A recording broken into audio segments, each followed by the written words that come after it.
Pemerintah Kota Palembang melalui Badan Kesatuan Bangsa dan Politik atau Kesbangpol Kota Palembang menggelar rapat teknis hasil pemilihan umum tahun 2019 di Grand Atiasa Convention Center, Jalan Kapten Anwar Arsyad. Dalam kegiatan yang dibuka Sekretaris Badan Kesbangpol Palembang ini, dihadiri oleh Kepala Badan Kesbangpol Provinsi Sumatera Selatan, serta Ketua Bawaslu Palembang. Sekretaris Badan Kesbangpol Palembang Bambang Wicaksono mengatakan, rapat teknis hasil pemilu tahun 2019 ini melibatkan para aparatur sipil negara yang berasal dari 18 kecamatan, 107 kelurahan, serta 40 SKPD di Kota Palembang.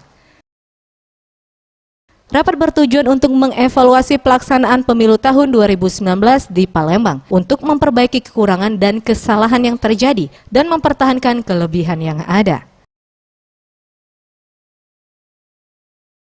Sejenis evaluasi atas yang telah terlaksana pada pemilu yang lalu, sehingga kita dapat mengetahui bahwa proses pemilu tahun 2019 telah dapat kita laksanakan, dan ini harus diketahui semua stakeholder.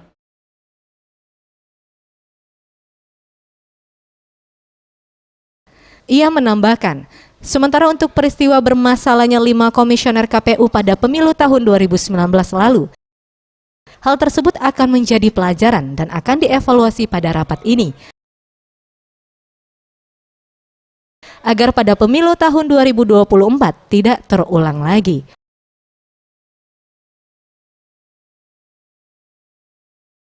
Tim Liputan Sriwijaya TV.